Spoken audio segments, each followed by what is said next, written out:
A playlist for previous videos can be found in the top right corner. For those interested in the rules, a breakdown is posted below. That's better.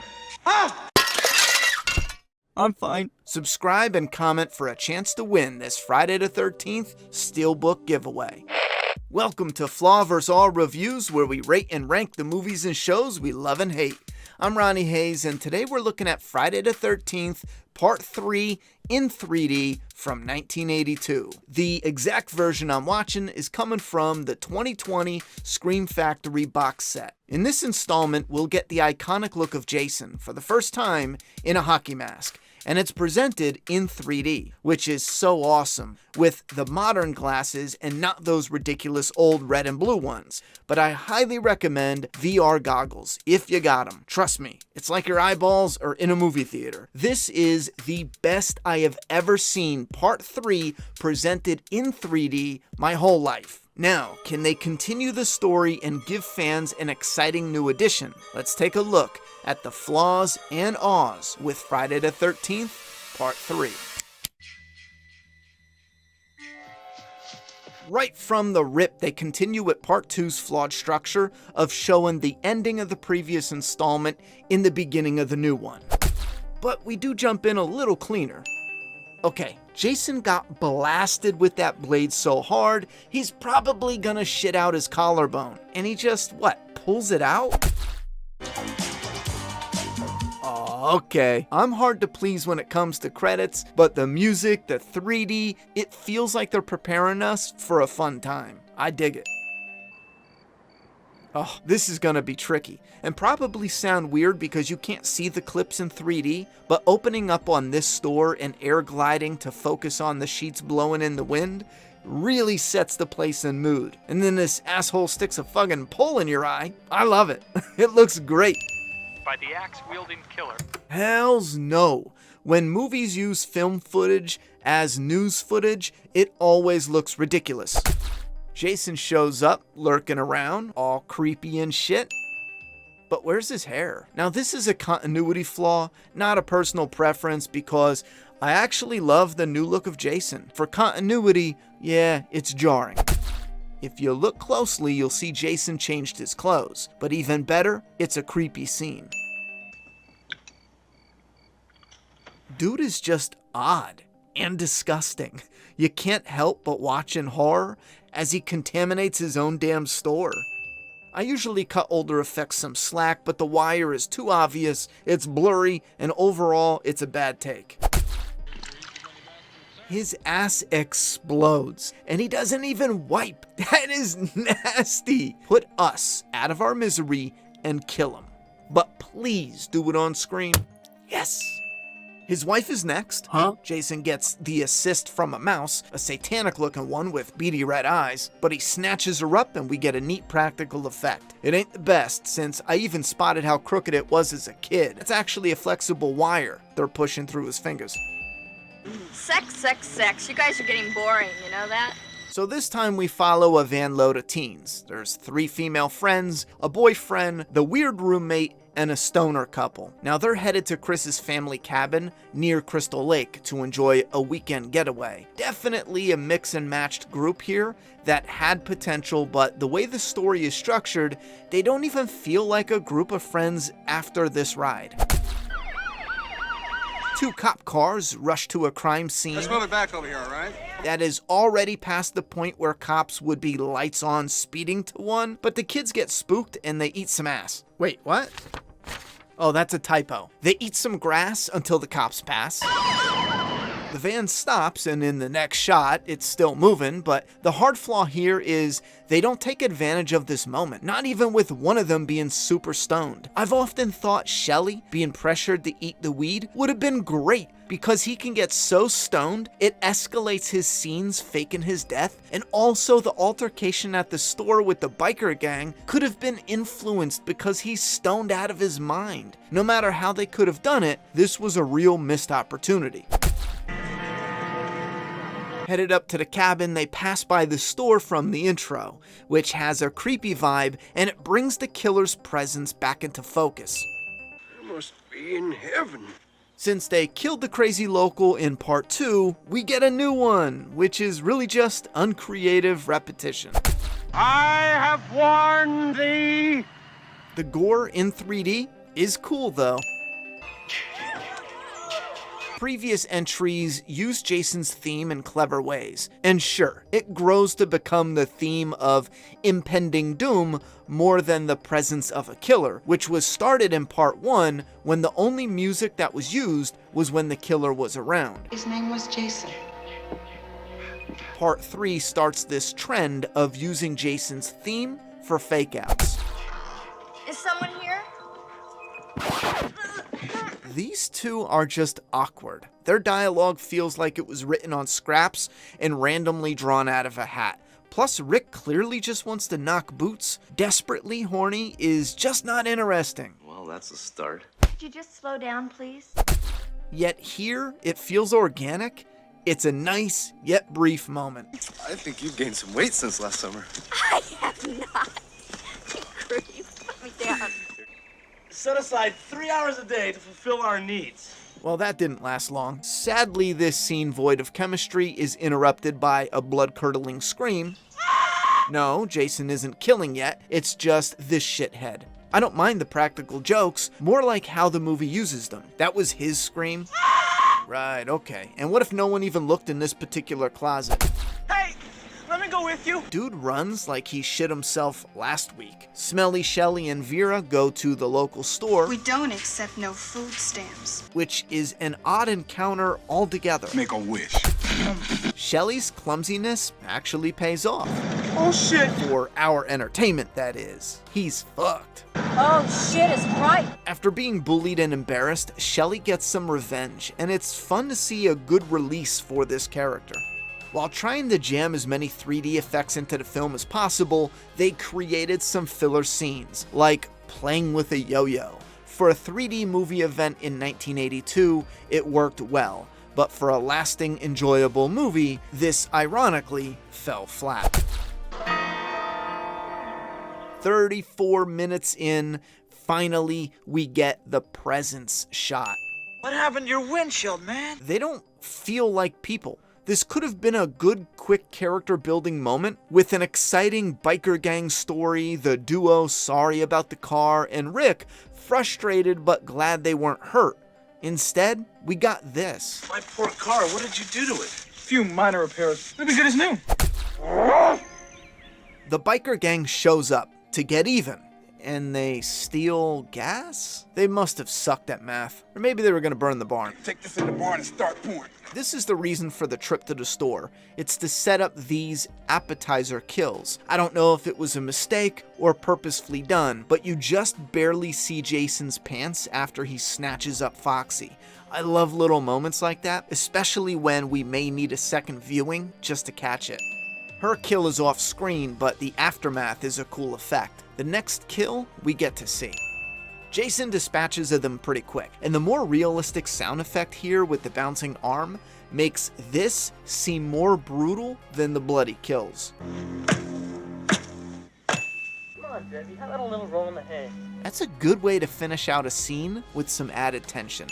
Alright, Chris and Rick go off somewhere to talk. The others are hanging out, and this is where a big difference shows between part 2 and 3. Part 2 felt organic, with some friends splitting up to go to the bar, some staying behind to swim, flirt, play games. It's more noticeable with Chris and Rick because they split off to nowhere to talk. Even worse is the exposition of a rapey Jason, forcing a Chris versus Jason backstory. Vera, I like you. You know, we could... I don't think so. Ouch. I love it. Bitch. Part 3 does a decent job at keeping Jason a lingering threat. We get bombarded by cheap fake-out jump scares so often, it's easy to forget there are the rare good ones, like a suspenseful scene with the stoners in the barn. It's cute and playful, and we know Jason is in there. And just when we think it's gonna go bad, he watches them walk off. And we see Vera, whatever. So we let our guard down a little, and we see Vera chilling at the edge of the... I just shit myself. Exactly 1 hour into the movie, and Jason, unceremoniously I'll admit, gets his now iconic hockey mask. He looks cool. I like the kill, it's done well, and it uses the 3D nicely. Jason has this creepy, ho-hum, what now walk, until he uses his X-ray vision and spots some bland and basic hammock sex. Taking a shower. You gotta try it sometime. Art the Clown put a lot of effort into sawing his victim in half, but goddamn, Jason took one swing and ruined this man's handstand career. Andy? Okay, what the fuck? Did Jason shovel Andy's guts and innards into a trash bag? I mean, come on! That boy spilled his half-digested dinner and his soul onto the floor. This is even more crap since it'd be easy to film her distracted turning left while we see some blood that she missed by not turning right.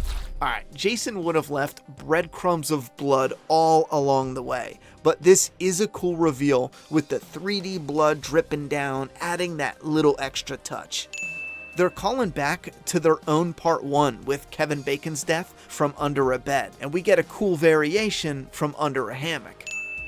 Here.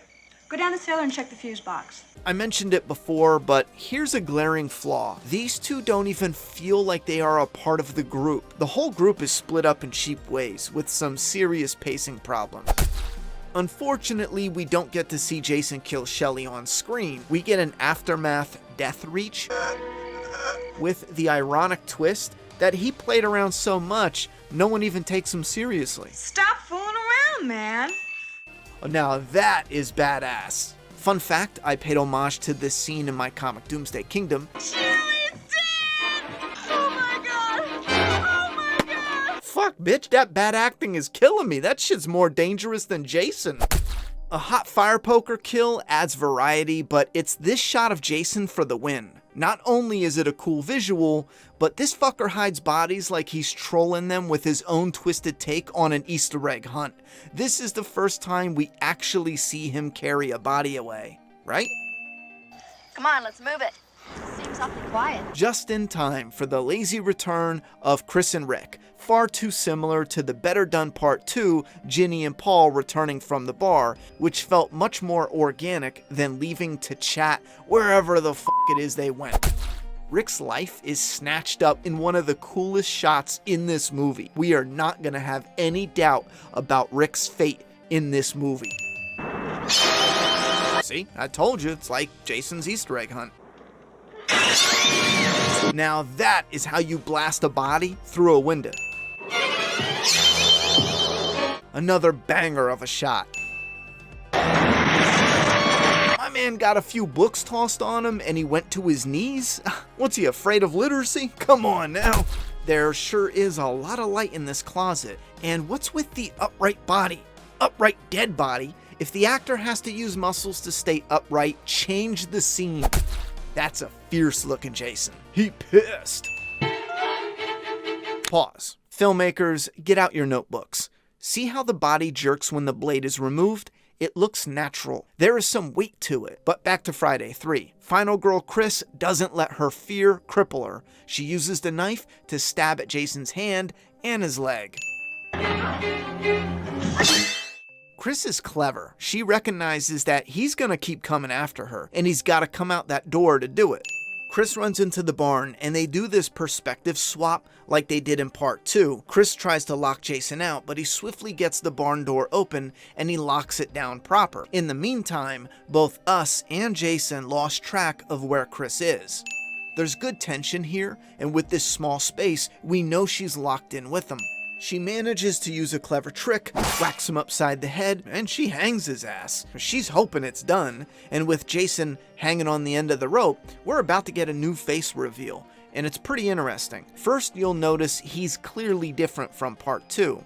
See, they wanted him to look more like young Jason from part 1, bald and deformed, and even more interestingly, for me, they brought in legendary special effects makeup creator Stan freaking Winston, who created my all-time favorite movie monster, the Predator. However, Stan Winston's first attempt didn't work, and he was too busy when they were filming, so they brought in Doug White to resculpt the face.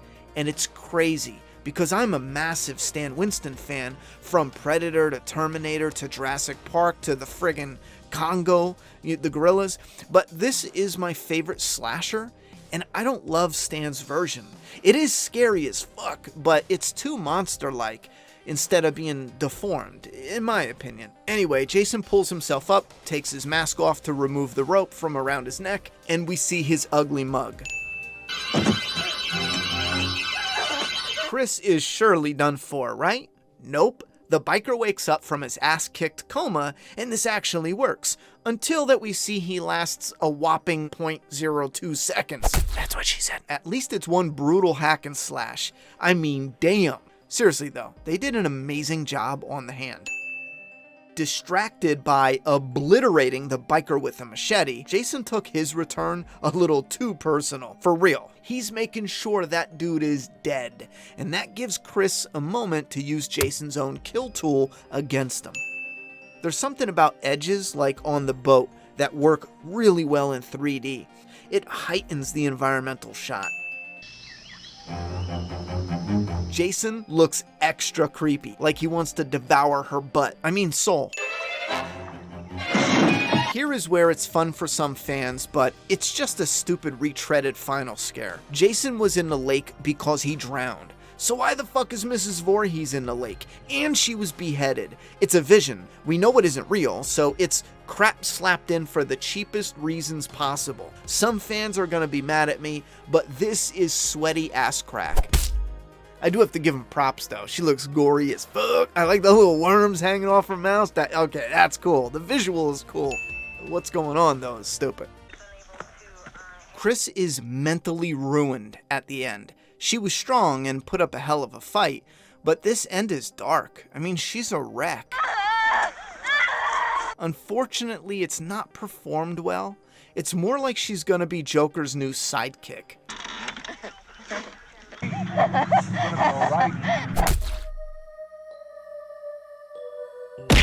When I rated part 2, I gained more appreciation and respect for that entry. On the flip side with part 3, I kinda lost a little. Sure, they each mainly try to copy the formula of the original, which was a copy of Halloween to begin with, but more care seemed to go into the story of part 2, with likable characters and a great backdrop, while with part 3, more care seemed to go into the 3D effects. I always felt I liked part 3 the best, but now I think I enjoyed the 3D a lot with a very cool looking Jason, and it feels like the MPAA eased up on the kills, which helps. And now for the kill count. Part 1 has 5 on-screen deaths and 5 off, with a total of 10. Part 2 has 8 on-screen deaths and 2 off, and that includes Paul, which is again 10 deaths. Part 3 comes in with 10 on-screen deaths and 2 off-screen. Shelley being mixed, I count him as off-screen. We see him die from the throat cut, but it's mostly off-screen. The initial wound is off. Anyhow, Jason is a bonus 13th kill if you count this movie alone. Technically, there's 13 overall kills. 10 on screen and 2 off. Unless you count Shelley. I mean, it matters how picky you are. If you count Shelley, sure, that's 11 versus 1. It's up to you. Now we remove the F's from the A's, giving us a Map Cinema score of 37. Let us know below how you feel about this movie, and also tell me your flaws and awes for Friday the 13th, Part 4, coming up next.